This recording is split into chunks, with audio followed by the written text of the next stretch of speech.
I want to share something with you all.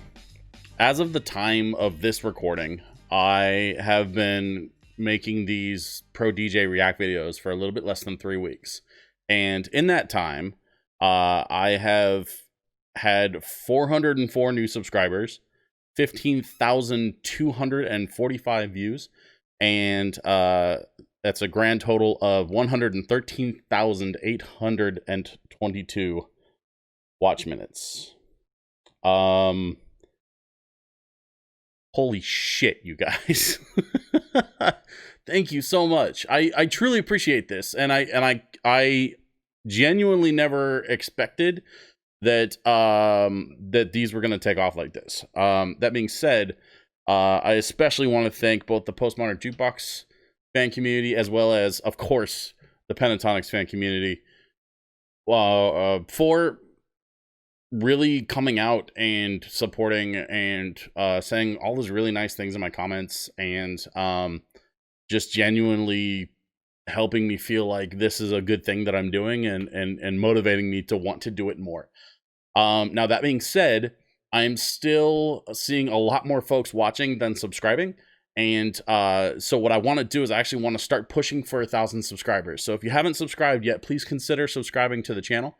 And once I hit that first 1,000 subs, I want to do something really special. I'm not sure yet what that is. But as a thank you for all the support so far, I actually wanted to share something incredibly special with you tonight. What I have for you is actually one of my favorite covers of all time. And this is a cover that was recorded roughly 10 years ago, or maybe a bit over 10 years ago, for the Radio 1 Live Lounge in the UK. If you're not familiar with the way the media system works in the UK, it's you know, overt and complicated, just like the media system in any other major country. But the simplified version is this. There's a company called the British Broadcasting Corporation, which runs the state-sponsored television systems as well as the state-sponsored radio systems. And the radio channels refer to each other by number. So Radio 1 is owned by BBC. It's BBC's Radio 1. And it's one of the primary radio stations in the UK. And they're known around the world. And they actually had a series of videos that they were doing. I'm not sure if they're still doing them. I mean, I imagine they're not doing them right now because of the pandemic. But they have a series called their Live Lounge, where they ask artists to come in and record some of their big hits. But then also, when they record that hit, they also ask them to record a cover. And so there's a huge, just awesome collection of covers from the BBC Live Lounge that are floating around on the internet. Today, what I want to share with you is one of my favorites. It is not only a fantastic representation of someone who I think is an incredibly underrated artist in the rock and pop rock scene, but also I think it's a fantastic example of taking a song, making it your own without deviating too far from the original. If you're familiar with the song, you'll be able to sing along with it, but at the same time, Hayley from Paramore really makes it her own, and I think that's what really sells this cover to me, you know, in the performance. So without further ado, I want to go ahead and pull the song up. We're gonna give it a watch, and we're gonna talk about it, and I'm gonna share with you guys one of my favorite covers of all time.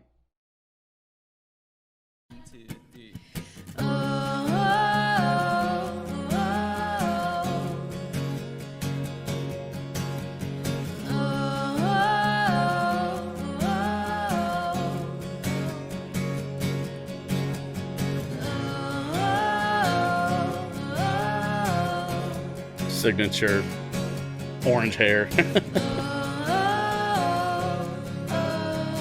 Classic. I've been roaming around, I was looking down at all I see. Okay, so right away, I'm hearing something in her delivery that I don't hear very often from professional artists. And this is actually one of the things that to me makes me feel like she's very underrated as a singer. Because it's very easy for particularly rock and roll singers to sort of get overlooked when it comes to having conversations about singing talent, because rock and roll it's loud and it's abrasive, and sometimes it can be sloppy as a choice, like it's sloppy on purpose. Not to say that Paramore has ever been what I would consider sloppy, but I think often rock and roll is viewed that way. And here we're hearing Haley deliver all the way through a note, which is something I actually mentioned on a past video. You have to support a note all the way through when you're delivering, and in fact, she's got so much breath control. That was weird.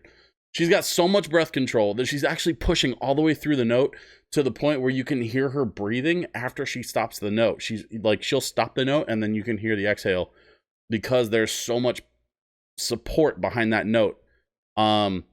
It's a really big misconception that if you're going to sing softly, that you have to temper your air support when you're pushing a note out. And that's not true. You need just as much air support for the soft notes as you do for the loud ones. The only difference is in how you control that air. But the air still needs to be there, and you can hear it as she's singing through those notes. You can hear her air escaping as she ends the note. She still has air left over that she's pushing out. Let me back it up just a hair. You can hear it every time she ends a note. Listen for that breath.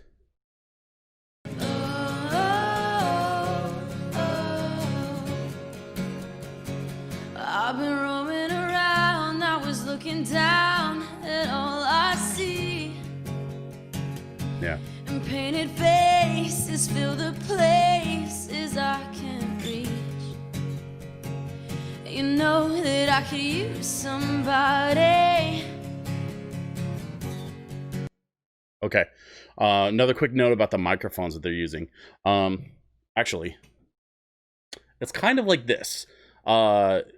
This is called a dynamic microphone. It's got a very small, well,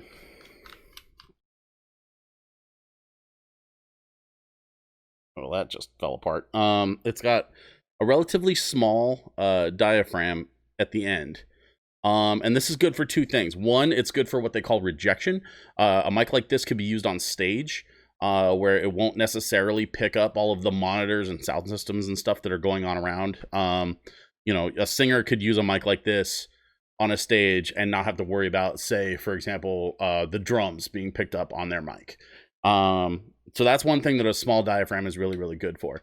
You do sacrifice a little bit of quality in the range of pickup frequencies, but what you sacrifice in that quality of pickup range, you make up for in application. And what I mean by application is this mic is specifically designed for being used on a stage. The mics that they're using here, in fact, in particular, that mic that we're seeing on screen now with the red puffy thing on it. Let me see if I can actually. I have a new thing. Let me try this. Where is it? There. That is really corny. What the pink arrow is pointing at is it's a what they call a Shure SM58. I'm pretty sure it's an SM58. It could be a Beta 58, which is just a different version of the Shure 58 microphone, but it's a very, very, very common, well-known microphone in the industry. That's known for being incredibly versatile. Even though it's a small diaphragm microphone, it's got a great pickup range, and it has a really particular tone to it that sound engineers tend to be pretty familiar with, and that allows the engineer to be able to sort of work with it in real time. So if you understand the way that the Shure 58 picks up audio as an engineer, you can sort of tweak and tune it at the board before it even hits the recording. So if you can imagine, singer, follow the path of the sound, right? It comes from the singer, it goes into the microphone, goes from the microphone to the soundboard, goes from the soundboard into some processing, probably things like, reverb and delay and compression and that kind of thing, back to the board, and then from the board back out to like a recording device, you know, tape recorder, hard drive, whatever. Well, this microphone, they're all using some variation of this microphone. And it's a little bit of an interesting choice because most of the time in recording studios, you have mics like this, which are a bit more designed for sort of like a wide pickup, sort of a broader range of pickup tone. If I get really close to it, you can hear like all the low end start to come out, or I can back off for a little bit more of a natural sound. You know, like these kinds of mics are made more for, not this one in particular. This is a Blue Yeti that's, you know, but in general, these are the mics that you would find. These are the kinds of mics that you would find in a recording studio.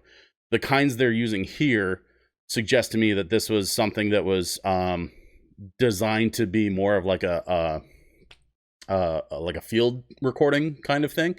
And in fact, I also see another microphone. You can't really see it very well in this shot, but there's another microphone here picking up the guitar. And so what I'm guessing is they decided to use those 58s so that the singers could sing without picking up the guitars that are also happening in the room. All of this is designed for them to be able to play and sing in one take all at the same time without having to do multiple tracks. Because I imagine this is one of those things, because they're doing it for, you know, a radio web series. This is probably the kind of thing that they needed to do in one shot, get it right the first time, and then move on to their next, like, you know, press junket or whatever it is that rock stars do, lunch or autographs or something. I don't know. Well, you know that I could use somebody, someone like you, and all you know and how you speak. I love the way she delivers those. And countless lovers under covers of the street. And you can see her shaking the mic. You can see her shaking the mic and pulling it in and out. This is really good mic control from her. She is managing the volume and delivery of these notes in real time by simply pulling the microphone back. She really knows what she's doing here, and it shows. It doesn't matter how you look holding a microphone, doesn't matter. It's how you sound, especially in a situation like this where they're recording this for radio. And the video to go on the web, I imagine, was kind of an afterthought. Because if I remember right, this Live Lounge series was around in audio form way before somebody started rolling a camera and started posting it on YouTube, right? So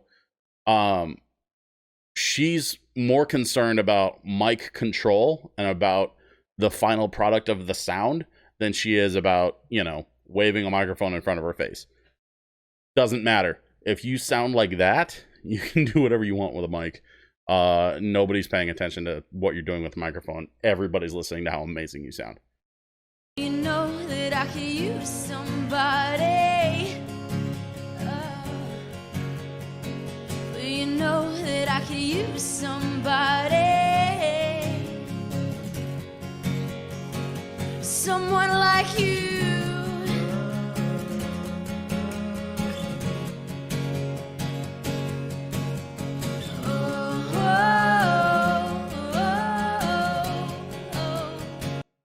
Those headphones that she's wearing, Bayer Dynamic DT770s, they are solid workhorse headphones. These are the kinds of headphones that you'll they don't have to be perfect. They don't have to be super true. Although they are quite good in terms of like frequency response. They're fairly flat, which is kind of what you want in a recording environment. You want to have as true a tone as possible in all of your equipment, so that none of the equipment is coloring any of the sound unintentionally. You want to add any color or changes to the sound in the post-production process. You don't want that when the actual mics are running. Excuse me. But although they're not super high end, they are very, very reliable, especially for like artists in a scenario like this where you know, you've got a studio, you need to buy, I don't know, 30 of these headphones. and then just pass them out to all the different artists that come through there, and so they can use them when they're in the studio and have something reliable to be able to listen to. So I can only imagine, BBC is a big corporation with, a big studio budget. So I can only imagine how many tens, if not hundreds, of these headphones they have laying around somewhere in a room. But they're a solid. Bear Dynamic is a solid choice for anybody looking to get into some like better than consumer quality stuff.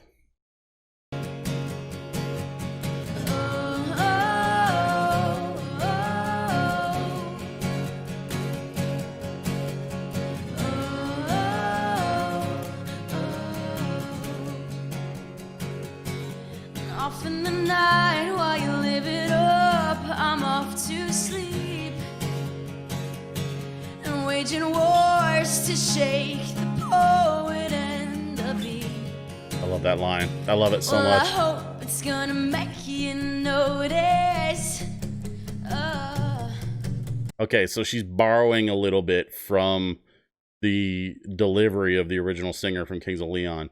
I hope it's gonna make you notice. It's very percussive. And she's cutting that note, that high note, she'll cut it real short to make it snap and feel like it's almost like a like a drum hit or like a percussive hit. Rhythm in when you're working with a song like this, especially in a really stripped down style where it's just a couple people singing and a couple of guitars and there isn't like a huge orchestration happening, every rhythm and every delivery becomes so important because there's not a lot happening here. And that's really one of my favorite things about this cover is it's so simple, but its power is in that simplicity. And really, like, that's why it's so important for her to be so percussive in that delivery, because there's nothing else happening there. It's all 100% on her. I'm going to back that up just a bit so we can hear it again. But listen for how percussive that delivery is, because we're getting into the back half of the second verse, and it's starting to get more percussive. It's starting to build more into the next chorus.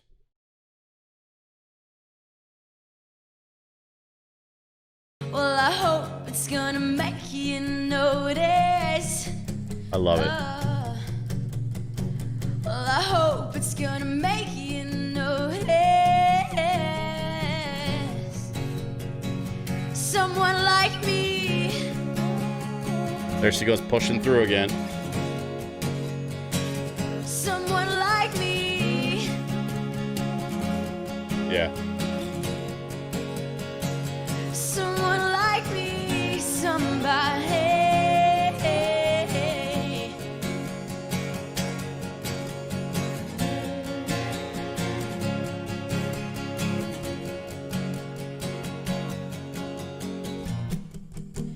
I'm ready, I'm ready. I'm ready, I'm ready. So a slight change in the bridge there. That section. So when they go from the end of the chorus, make you notice, they get to the end of that chorus, and then you hear the key change slightly. I'm ready. I'm ready. That section is called a bridge. And what they're doing is they're bridging from the chorus into the solo section. And now we're going to hear a little bit of a guitar solo, because that's written into the song. But then as we're getting into like the back part of the guitar solo stuff, we're going to hear Haley come in with some of the background stuff again.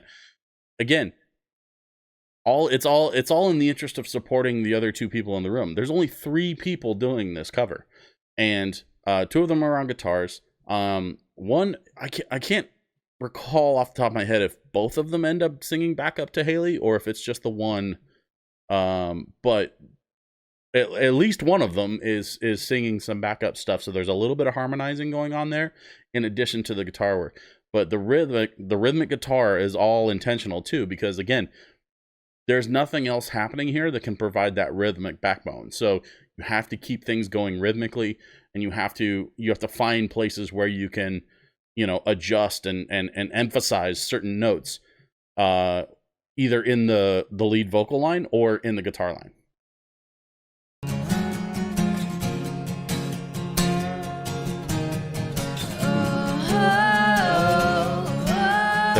There's that backup over the guitar solo.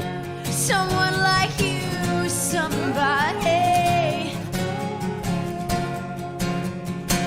Someone like you, somebody.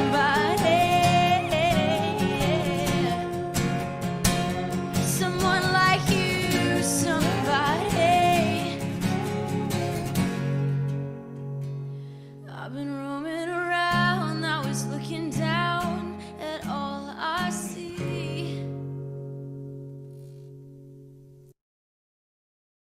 And then the audio cuts just a little bit short as that guitar is trailing off. I think that's whoever uploaded this video. This used to be hosted.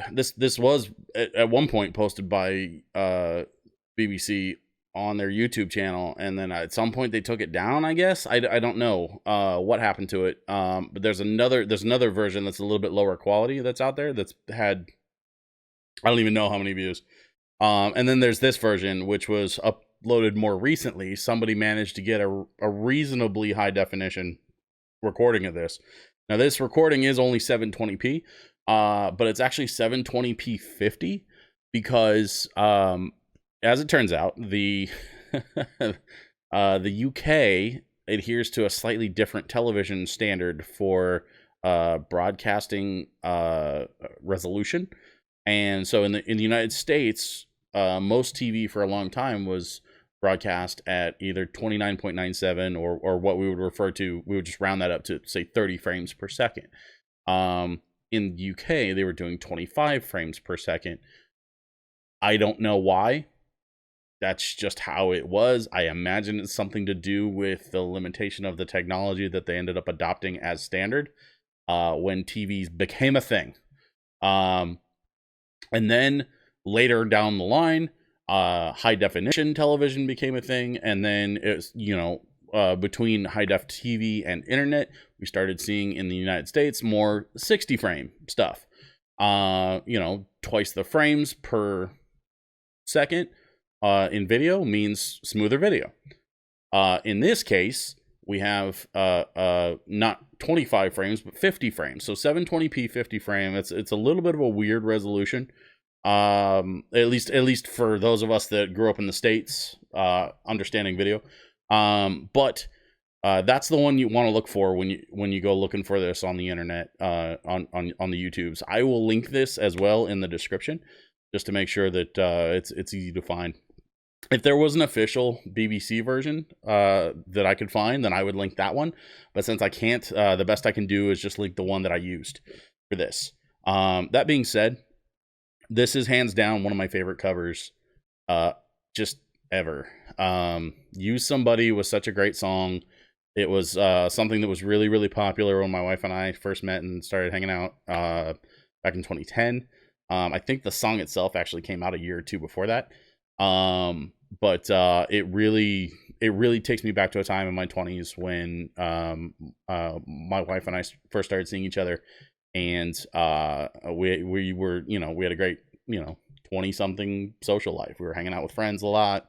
I was working in bars a lot as a DJ, and then whenever we had time, or whenever I happened to have the odd night off on a weekend, we would go hang out with friends and do karaoke, or go over to somebody's house and play Rock Band. I mean, all kinds of things.